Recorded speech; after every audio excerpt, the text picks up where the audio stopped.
This is our last interview 2021 with Monty, Clayton, Ritching, and we're going to talk about The Ascenders. This is a fiction book, and we're going to come back to you very, very soon. Be with us till the end.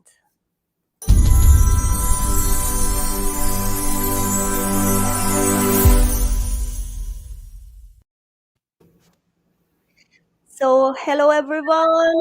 Hopefully, by this time, you arrange your Christmas and holiday planning, and we're gonna do the same. First, we're gonna go through this beautiful book, The Ascenders, and I saw Monty Clayton author page. This is not her only book. He already wrote 6 books, right, together, all together. And but the reason we're going to talk about it today with Ascenders, first, it just published in November 6th, and second, that's a fiction book. So if you are interested to write in fiction, because I know a lot of people love to write in fiction. My uh, always my purpose is nonfiction, and but I'm gonna switch to fiction too. I love to write in fiction as well. So welcome to my show, Monty. Thanks very much, Pendy. I've really been looking forward to having a chat with you. Yeah. So tell me about your book first of all, and I first we're gonna focus on this book, Yeah. Ascenders.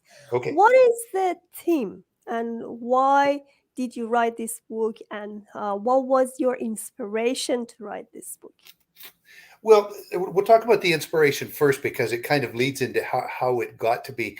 Four of the other 5 books that I've written that are nonfiction are all about mind management and belief systems and how our belief systems often get in the way of living a full and fulfilling life. And so I had been sort of toying with the idea that doing a fiction book might be an easier way to draw an audience to the subject.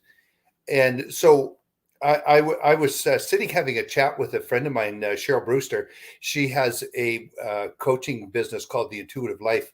And I was sitting chatting with her one day, and all of a sudden, I got this terrible pain in my left shoulder. And it was like an eagle was going like this on my shoulder. And so when I got finished with her, I just closed my eyes and I went to that point. Being an intuitive, you can do this kind of stuff. So I went to that point and I said to it, "What do you want?" And this female voice just started like this. And she says, "Get on your computer. You're going to write a book, and it's called The Ascenders." And so I moved to the other end of the couch, turned my computer on, and The Ascenders was born.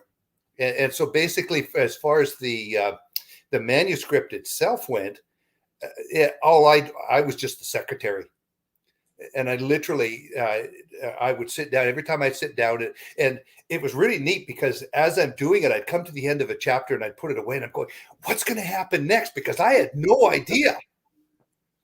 And Yeah. so this whole story came out. The book's 72,000 words. It's a full book, Wow. and I Yeah. had no idea how it was all going to happen.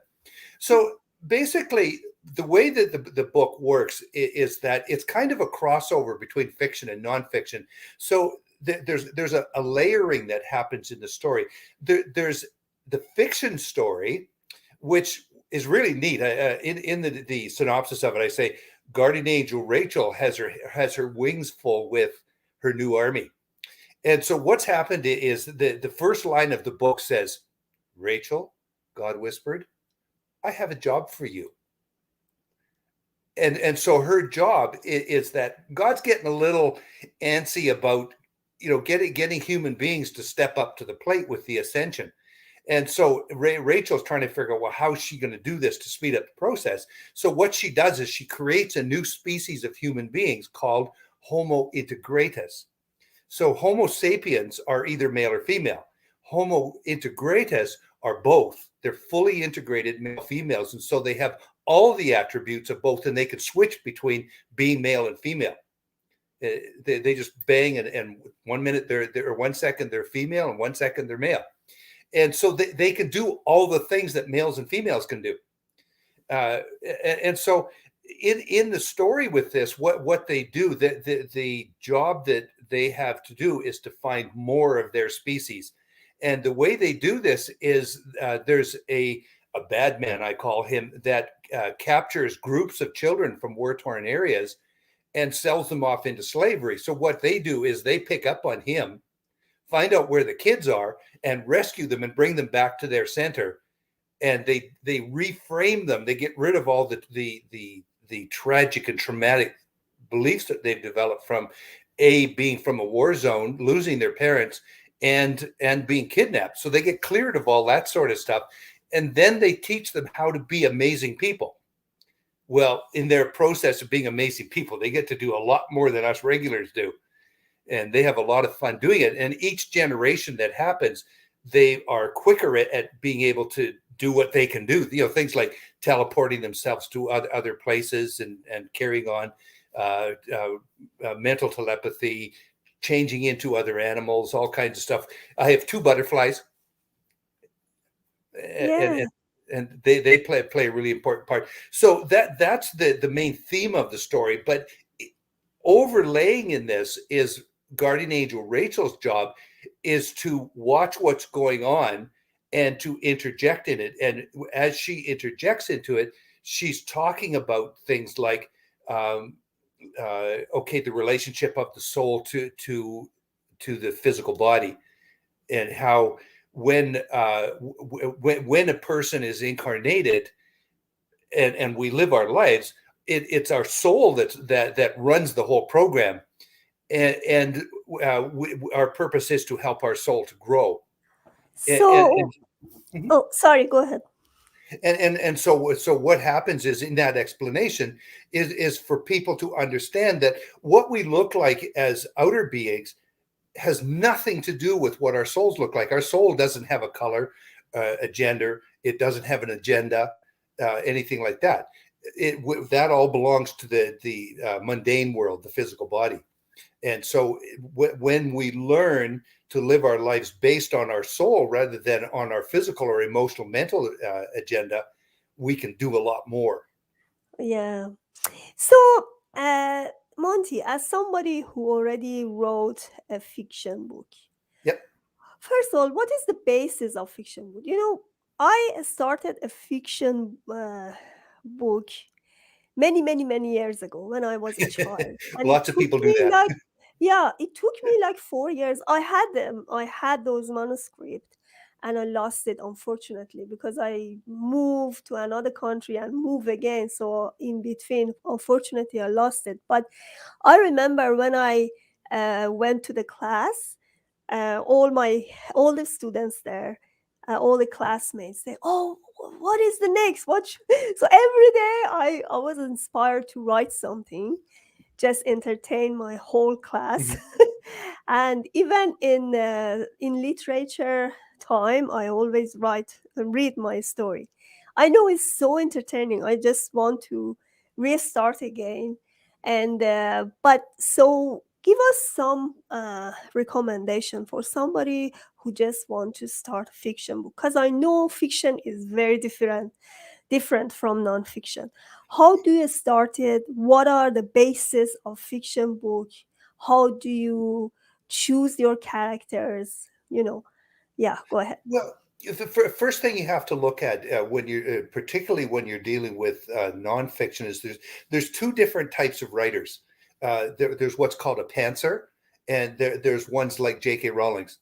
So when J.K. Rowling wrote Harry Potter, she had the outlines completely written out chapter to chapter for something like a dozen books before she ever picked up a pen to write the first story. A pantser is a person that works by the seat of their pants, and that's what I am. I'm very much of a pantser. And so first of all, you're going to do that, and you might do a hybrid of it a little bit, but definitely for me, it's about, you've got to have that spark first. What is it what is the story you want to tell? What's the theme? And then how can you build on that theme? And what characters, what roles are the characters going to play in that process? and defining the characters as to what is essential to make that character who they are and different from the other characters in the book. And one of the things that's really great about the way that the characters in my books are is that they're evolving as human beings. So at the beginning of the book, they're just regular people because they didn't know that they were Homo integratis, and they progressively learn and change their belief systems and become more able to do more things. So what is your character going to be able to do? And you have to be consistent in the storyline. So like if you give them the ability to fly, unless you do something like in my story, Pappy, the one of the ones that turns into a butterfly, she several times got her wings taken away from her because she didn't behave herself. And so it's the thing with fiction is you've got to be able to make it believable, but you need to stretch it too. And make the story bigger. And then the question is always about, why are you writing the book? There has to be a reason, even if it's fiction. There's still what is the theme of the book? What are you trying to get at? Even if it's a murder mystery, what are you trying to get at? And so learning what that story is inside yourself first is absolutely the first start of it. So, Monty, have you written any memoir before? Any which Memoir? memoirs? No, No. I haven't. The books that I've done are basically textbook. I kind of one of the books that I wrote that's not it's still nonfiction, but it's not a Mem- core belief book. I wrote a book called The Joy of Walking and Walking and Walking. And it's kind of a memoir. I've walked the Camino Frances in Spain twice, once in 2015 and once in 2017. And I based the books on my trips that I made there. That's a 500-mile walk. And so the things that I learned along the way, and of course, I always write in a very personal way anyway. So Yes. that's the closest I've gotten to it. You know what I realized? I saw in so many books. There are lots of information. There is no personal story out of it, and that's why people don't trust it, because they get really bored. You They get know, really which really bored. bored. Yeah, yeah. Yes. So when you add your personal story there and you talk about yourself, let's say all the challenges you had, all whatever you overcame in your story, Mhm. people get more motivated because they think, okay, this is something real. Yeah, If I yeah, go, absolutely. yeah. So that's why your books has have a lot of value, because you added a lot of personal story inside. Yeah, a lot of people that have read the Ascenders book one can see a lot of me in it. They do that, but it was the same when I wrote Embracing the Blend. It was there's a lot in there when I wrote it about my personal background. I grew up in a very extremely dysfunctional family, and my father was not well. He was a person that provided me with a lot of room for lessons in my life and a lot of room for growth. And I talked about that in the book there. And there was one time there, this was years later, I was sitting in my bedroom and playing my guitar, and my mother came in and yelled at me. She said, "Why are you playing that and torturing us and all that?" And and she actually recorded what I was playing, and so when I played it back, instead of being mad at her, I realized that my guitar, although it was tuned too low, and it was throwing my voice off. And so I talk about that in the story. It's about recognizing that, when you run into the crap in your life, is being able to step back and say, okay, what's it really about, Yeah. and then make a shift from there. No, And when you rehearsal for yourself, I know, because I play violin too. For people who are listening to it, it's torture. to be honest, because you have to get the note. By the time you haven't got it, you're learning how to just create that piece. It takes time. Oh, It's it a sure treasure. does. It does. And then when you're recording Yeah, it, you're always so nervous and there's better chance of making mistakes and yeah, then you beat yourself up for it and then you got to get over that. And yeah. we So humans are complicated. yes, they are. Okay, Monty, tell me about writing itself. Mhm. How can we, let's say, I know for myself, for me, took me 4 years to just write that fiction. It didn't finish because Right. I moved, and I couldn't find the manuscript, as I said. But uh, how can we be inspired to write? Let's say you have a fiction book, and sometimes you don't know where you put your character, what you have to do next. It's very difficult when you write your memoir. You know exactly what you have to write because Yeah. you already experienced it. But what is your recommendation for fiction book? You've got to use your imagination and allow your imagination to flow.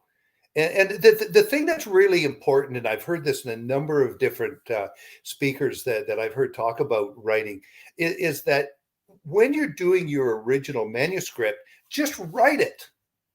If you start your original manuscript and before you've got the first word down, you've already got editor in place, and you're are fighting with yourself every word that you're doing along the way, you're never going to get the story written because you're going to get frustrated. So when you go to do your first story, just sit down, shut that noisy mind off, and just get at it and let it go. And have fun with it. If you don't have fun when you're writing, don't do it because especially with fiction, it has to be fun because even if it was a murder mystery, there's still going to be fun involved in it, even though you kind of got to hide that or sublimate it or something in there, but it still has to be fun to write it. So, what is the average words count for fiction book? It's kind of changed now because they have these. Oh, there's a word for it. It's not a booklet. There's another word that they're using for it, where they're printing books that are only 30 to 40,000 words. And that's fine for a little handbook or something like that. But to me, I think that it has to be about 60 to maybe 100, 80, yeah, in there. Yeah. yeah. And there's a couple of people that I've heard talking about it on our school website there, and they're talking 400,000 words for a book. And I'm sorry, No, you need to go back and break that down. Who wants to get a hernia reading a book? exactly. Yeah, it's not easy. Yeah, yeah. Yeah, I found my book is 72,000, and yeah, that's a comfortable sized book. yeah. And when I did it, I have book two written as well. It'll be out probably in February. What I purposely did with it was a lot of people when they write a book, they think that they need to complete the whole story in that book. Well, no, you want to write a series. So in mine, I've got three or four of the groups of kids have come along and they've gone through the process, but there's another one coming, but it doesn't happen till book two. And so as the book is coming towards the end, there are aspects of the future story that have to be put in place because you want to compel the reader to go to the next book. Yeah, that's a good strategy.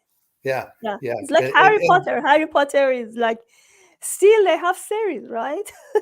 yeah, but Yeah. in the Harry Potter series, even though the characters are all basic, there's that basic group of characters that are in every story.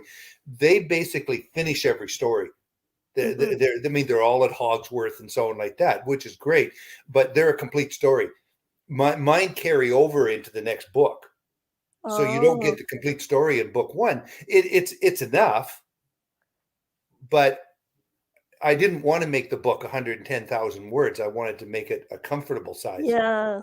Yeah. That's a good reason to Yeah. have it like 70, or because I was working with somebody who is writing a memoir, and I told her it's good to have memoir 60,000 to 80,000, Yeah. because you need some, as you said, you need to attract your reader.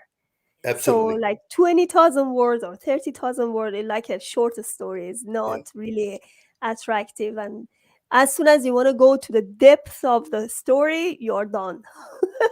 And you're Absolutely. just Yeah. thinking, oh, Yeah. what happened next? What I'm going to do next? My, Yeah. my my my sister is in the process of writing a memoir, and the big thing that they've been telling her is no whining. Oh, I see.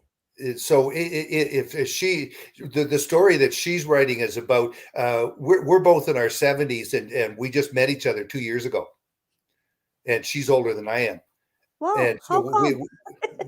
yeah, well, Interest. it's kind of basics of grade 10 biology is that we both have the same father but different mothers. Uh-huh. Yeah, and so she's writing about the process of telling the truth about, how did you come to be, like she kept trying to her mother kept trying to convince her that her stepfather was her father, and yet they don't look anything alike.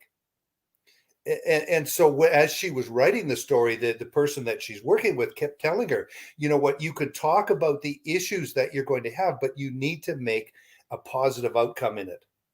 If all Yes, you're going to do I is like write a that. book about ragging on somebody not treating you right, nobody's going to read your book.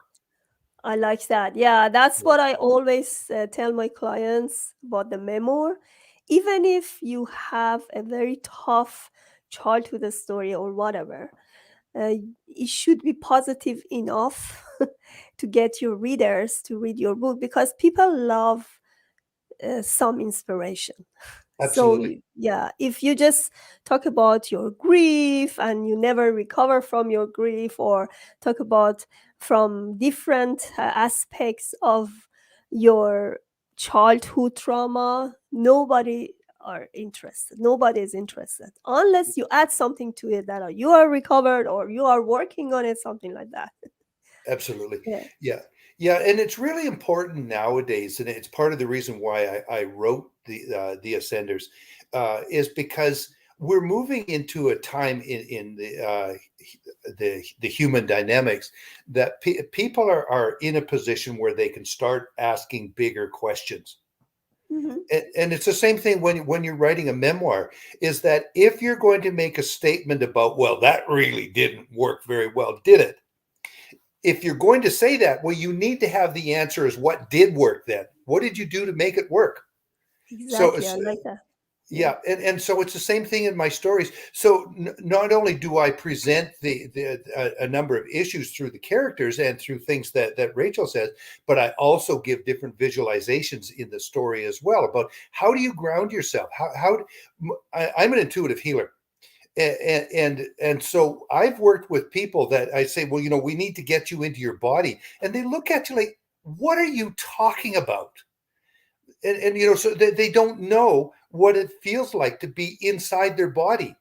So how can you possibly do healing or be healed or heal yourself if you don't know what it feels like to be inside yourself?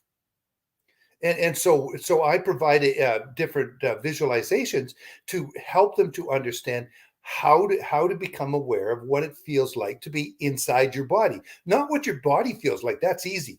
What does it feel like to be you inside your physical body? And then once you're able to do that, you can start. And the key to it all, and this is something that I write in every book that I have. Love is not the primary drive that we have in this life. Safety is. Yes, I like that. Yes, safety. Because if you don't feel safe, you cannot be healed. That's right. That is absolutely Exactly. correct. And Yes. love is always there. But the challenge that we have in our lives is that how we learn through, because psychologists basically say that your personality is set by the time you're 7.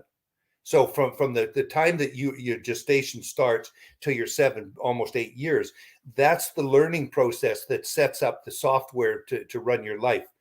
And through that process, whatever it looks like, you've always got love. It could be you might have parents that are absolutely loving and doting on you and supporting you, or it could be that you're one of your parents is a drug addict and an alcoholic, or your one parent's not there, whatever. That's still how you learn what love is. But if you go back and understand that you didn't learn how to be safe. And the thing, when I wrote Embracing the Blend, I intuited a lot of that as well. The byline that I came up with the book was, we are born in safety and then trained out of it. And then a few months later, the third line came to me and said, now is the time to return. So true safety is being in your body and being connected to source. And once you get there and you learn how, because we're always flexing in and out of it. When we get scared, we flare up and we're out of our bodies. We learn how to bring ourselves back down again into our body by learning to proper breathing and just knowing that you can do it. You learn how to work from safety rather than learning from um, protective safety, like coping mechanisms and so on like that. So by learning to do that, we can put the pharmaceuticals out of business, no problem at all. Basically, by learning to be in your body. Yes, actually, that's what I do with the Green Healing Show. We always Mhm. talk about the power of mind and body, how they are connected, and we always have a lot of experts talking about this. You're so right. So Yeah. we have these two websites, from one website and your Facebook group. What's the purpose of this and what you have there? Basically, I created the website so that people could know who I am as an individual. And I have the information about my books there. I don't do a lot with my website. It's just basic information about me. With the Ascension Project on Facebook, my intention is to build a collaborative location for people who are working to help evolve people, because we are at that time where ascension is here, and we need to be talking to each other and collaborating with each other in order to help each other to grow. I have tried in years past to work with other healers, and the minute you start saying, well, this is how I do it, but I do it differently than that, and then they get competitive and they get scared and stuff like that. It's ridiculous. There are 7 billion people on this planet. There's enough room for all of us in the market. And so we need to get past that fear of talking about how we do things and supporting each other in the process of getting that. How you need to do your healing process is different than the way I'm doing my healing process, and that's good. You need to learn what works for you. I need to know what works for me, and everybody else does too. And so in the Ascension Project, I'm trying to encourage people to come forward and say, okay, this is what I'm doing to help people heal. I'm willing to help others to get them going too. Beautiful. So, do you have your last recommendation for authors to be? People who wants to write a book, people who are interested to be an author. Just do it. Get down and start doodling. And just get on a piece of paper and just. I learned a process a lot of years ago called automatic handwriting. And basically what you do is take a big sheet of paper, put a pen in your hand. I'm left-handed, so I really have the advantage here. And sit down and just write. And even if it's a bunch of garbage, it doesn't matter, because it sets your mind to the thought of writing, getting it down on paper. When you're finished with that, pick up another piece of paper another day or whatever like that, and sit down and do the same thing again, and keep focusing on, I want something to write about. And Beautiful. eventually that storyline is going to come out. But Thank you've you got to have so the much. passion for it. I'm sorry. Yeah, Yes, exactly. You have to have a passion. Unless there are lots of people start writing, but because they don't have right mindset and right inspiration, they give up absolutely. very easy. Yeah. They say, what is it? 80% of all people who start writing a book never finish it. Yeah, Yeah. So we need to fix that. exactly. Yeah, we Thank all have a you story. so much for being here. I really enjoyed talking to you.